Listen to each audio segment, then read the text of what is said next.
संघर्ष संकट से मुक्ति, भाग्य में होगी वृद्धि। नमस्कार ज्योतिष प्रेमी एवं अध्ययनकर्ताओं का मैं एस्ट्रो गुरुमा डॉक्टर ज्योति जोशी हार्दिक स्वागत करती हूँ। ग्रह सदैव भ्रमण करते रहते हैं।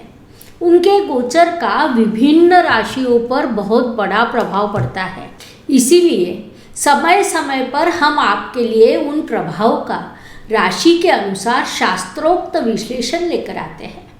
20 नवंबर 2021 को गुरु परिवर्तन हो रहा है, अर्थात गुरु महाराज मकर राशि से कुंभ राशि में गोचर द्वारा प्रवेश करेंगे। उनका यह गोचर मिथुन राशि के जातकों के लिए कैसा रहेगा, इस विषय पर हम आज विस्तार से वार्तालाप करेंगे। इसलिए आज के इस भाग को अंत तक देखना न भूलें, क्योंकि गुरु महाराज का यह गोचर आपके लिए महत्वपूर्ण है।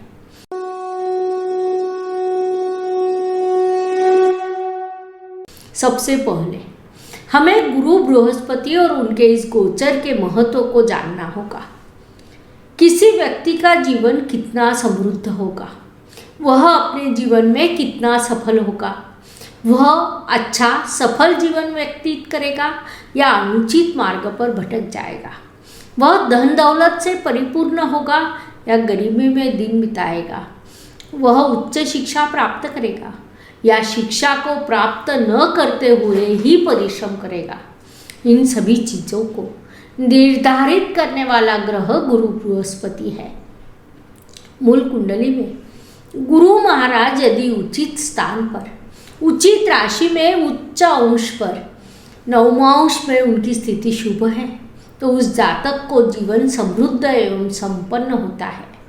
साथ ही हम ऐसा भी कह सकते हैं कि यदि हम किसी की सफलता को मापना चाहते हैं तो हमें मूल कुंडली में गुरु की स्थिति देखना जरूरी है। मूल कुंडली में गुरु महाराज की स्थिति जितनी महत्वपूर्ण होती है, उतनी ही उनके गोचर की स्थिति महत्वपूर्ण होती है।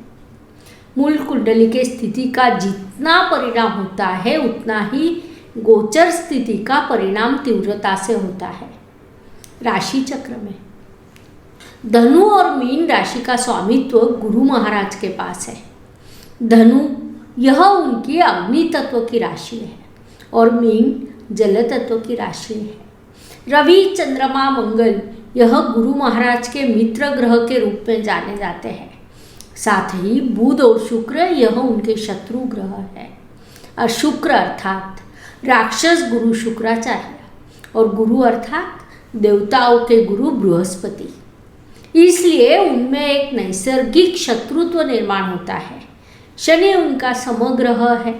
अब प्रश्न यह उपस्थित होता है कि समग्रह का अर्थ क्या है, तो वे वन वे मित्रता होती है, अर्थात शनि ग्रह गुरु को अपना मित्र मानता है और गुरु और शनि को अपना शत्रु मानता है।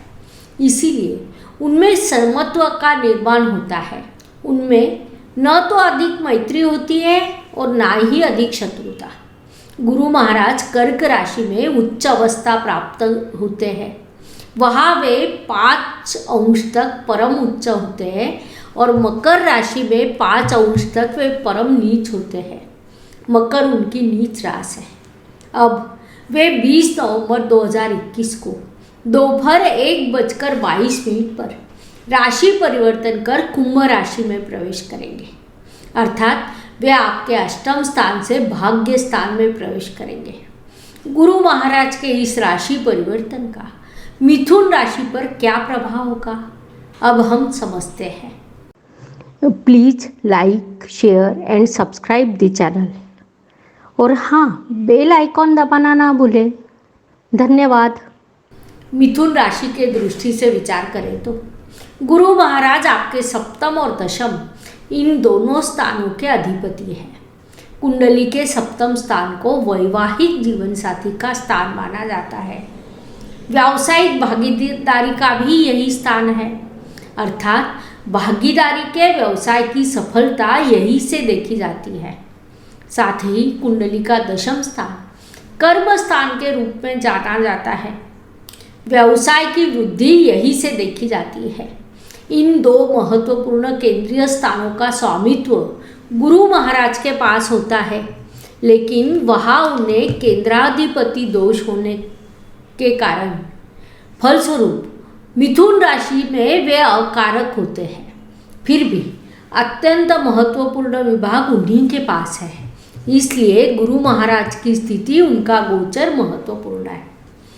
वे अब आपके अष्टम स्थान में नीच अवस्था में विराजमान है। राशि परिवर्तन से अब वे आपके भाग्य स्थान में प्रवेश करेंगे, फलस्वरूप भाग्य में वृद्धि होगी। गुरु महाराज जहाँ विराजमान होते हैं उस तुलना में जिन स्थानों पर उनकी दृष्टि पड़ती है वहाँ के फल वे अधिक वृद्ध करते हैं, अर्थात उस स्थान से अधिक शुभ फलों की प्राप्ति होती है, क्योंकि गुरु महाराज की दृष्टि को अमृत दृष्टि माना जाता है। जैसा मैंने पहले भी बताया कि गुरु महाराज अब आपके अष्टम स्थान से यात्रा कर रहे थे। 8वें गुरु को बहुत शुभ नहीं माना जाता, क्योंकि कुंडली का अष्टम स्थान बाधा हो, कठिनाई हो, संघर्ष को दर्शाता है। अब वे आपके भाग्य स्थान में प्रवेश करेंगे। सप्तमेश का भाग्य स्थान में प्रवेश होना अर्थात जीवन साथी से भाग्यवर्धक समाचार प्राप्त होना या विवाह के बाद भाग्य में वृद्धि होना, यह प्रकार होते हैं। उस दृष्टि से यह गोचर आपके लिए लाभकारी रहेगा। गुरु महाराज आपके दशमेश है। उस दृष्टि से विचार करें तो केंद्र का स्वामी यहाँ त्रिकोण स्थान में विराजमान है, जिसे ज्योतिष में लक्ष्मी नारायण योग कहा जाता है। उसके अत्यंत शुभ फल आपको प्राप्त होंगे। गुरु महाराज गत कुछ महीनों से अपनी नीच राशि से यात्रा कर रहे थे। अब वे कुंभ राशि में प्रवेश करेंगे। कुंभ राशि के स्वामी भी शनि महाराज है, लेकिन यह वायु तत्व की बुद्धिमान राशि के रूप में जानी जाती है। ज्ञान के कारक गुरु महाराज को बुद्धिमान राशि अच्छी लगती है, अर्थात उसके शुभ फल आपको निश्चित रूप से प्राप्त होंगे। महत्वपूर्ण बात तो यह है कि वे कुंभ राशि में अतिचार गति से यात्रा करेंगे। सामान्य रूप से गुरु महाराज की एक राशि में 13 महीनों तक विराजमान रहते हैं, लेकिन अब वे 13 अप्रैल 2022 को मीन राशि में प्रवेश करेंगे। मीन यह उनकी स्वराशि है। स्वराशि की ओर जाने वाला ग्रह लाभकारी होता है, क्योंकि उसको अपने घर जाने की विशेष इच्छा होती है। उसमें एक आनंद होता है, उससे भी आपको शुभ फल प्राप्त होंगे।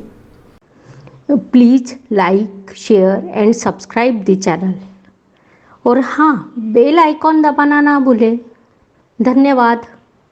ज्योतिष नियमों के अनुसार भाग्य स्थान के गुरु महाराज अत्यंत प्रबल माने जाते हैं, क्योंकि वहाँ से उनकी पंचम दृष्टि आपकी राशि पर, सप्तम दृष्टि तृतीय स्थान पर और नवम दृष्टि आपके पंचम स्थान पर होगी, जो आपके लिए लाभकारी सिद्ध होगी।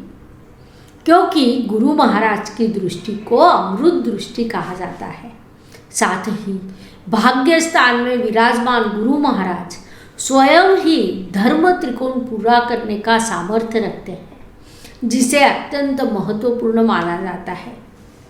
उसकी पूर्ति जब गुरु जैसे नैसर्गिक शुभ ग्रह द्वारा होती है, तो उसमें अधिक शुभ फलों की प्राप्ति होती है। गुरु महाराज की पंचम दृष्टि आपकी राशि अर्थात प्रथम स्थान पर होगी। कुंडली का प्रथम स्थान जातक का अपना स्थान होता है, उसके व्यक्तित्व का बोध होता है। उस स्थान पर पड़ने वाली गुरु महाराज की दृष्टि से आपका व्यक्तित्व समृद्ध होगा। जो मिथुन जातक लेखक है, कवि है, उनके साहित्य को अलग पहचान प्राप्त होगी। लिखने में गहराई आएगी, ज्ञान में वृद्धि होना जैसे शुभ फल आपको प्राप्त होंगे। अर्थात हम कह सकते हैं इस समय आप जो लिख रहे हैं उसमें आप पहले की तुलना में अधिक सफल होंगे, क्योंकि गुरु महाराज की पंचम दृष्टि आपकी राशि पर, सप्तम दृष्टि तृतीय स्थान पर। तृतीय स्थान लेखन कला से जुड़ा है। एक ही समय इन दोनों स्थानों पर शुभ दृष्टि होने से आपको उसके अत्यंत शुभ परिणाम प्राप्त होंगे। साथ ही आपका राशि स्वामी बुध ग्रह 20 नवंबर से गुरु के साथ नवपंचम योग बनाएगा। उससे भी आपको शुभ परिणाम प्राप्त होंगे, जिसके कारण कार्य क्षेत्र में आपको सफलता प्राप्त होगी। विशेष रूप से जो जातक लेखक, कवि, मैनेजमेंट क्षेत्र में कार्यरत है, शिक्षक, किसी शैक्षणिक संस्था के चालक या उच्च पदस्थ अधिकारी है, साथ ही राजनीति, सामाजिक क्षेत्र में कार्यरत है, उन्हें इस अवधि में बड़ी सफलता प्राप्त होगी। गुरु महाराज की नवम दृष्टि आपके पंचम स्थान पर होगी। कुंडली के पंचम स्थान से शिक्षा, संतति, प्रेम का बोध होता है। इस अवधि में संतति आपको अत्यधिक आनंद देगी। आपकी सभी इच्छाओं के पूर्ति के लिए वे प्रयास करेंगे या संतति के कर्तृत्व से आप अभिभूत होंगे। जिन्हें अपने घर में संतति के आगमन की प्रतीक्षा है, उनकी मनोकामना पूरी होगी। उपवर युवक युवतियों के लिए विवाह के प्रस्ताव आएंगे।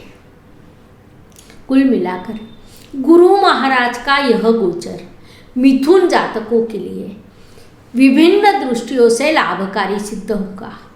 आपको इष्ट देव से सहयोग एवं आशीर्वाद प्राप्त होंगे। शेयर मार्केट जैसे जगहों से लाभ प्राप्त हो सकता है। सबसे खास बात है कि मिथुन जातकों के मन में धर्म, अध्यात्म से संबंधित कार्य करने की इच्छा उत्पन्न होगी। वास्तव में कोई बड़ा धार्मिक कार्य आपके हाथों से हो सकता है। धार्मिक गतिविधियों में सक्रिय होना, उसके लिए खर्च करना, उससे आनंद प्राप्त करना जैसे शुभ फल आपको प्राप्त होंगे। अगले साल अप्रैल में जब गुरु महाराज मीन राशि अर्थात आपके दशम स्थान में प्रवेश करेंगे, तब उनकी शुभता अधिक वृद्ध होगी। संक्षेप में आने वाला समय आपके लिए लाभकारी रहेगा। आपको पूरा उपयोग करना चाहिए। इस प्रकार गुरु परिवर्तन के लिए मेष से मीन राशि तक हर राशि का प्रभाव समझने के लिए हमने 12 वीडियोज बनाए हैं। आप अपनी राशि का वीडियो देखिए, दोस्तों को, रिश्तेदारों को उनके राशि का वीडियो साझा कीजिए। धन्यवाद। शुभम भवतु। जय ज्योतिष। Please like, share and subscribe the channel. और हाँ, बेल आइकॉन दबाना ना भूलें। धन्यवाद।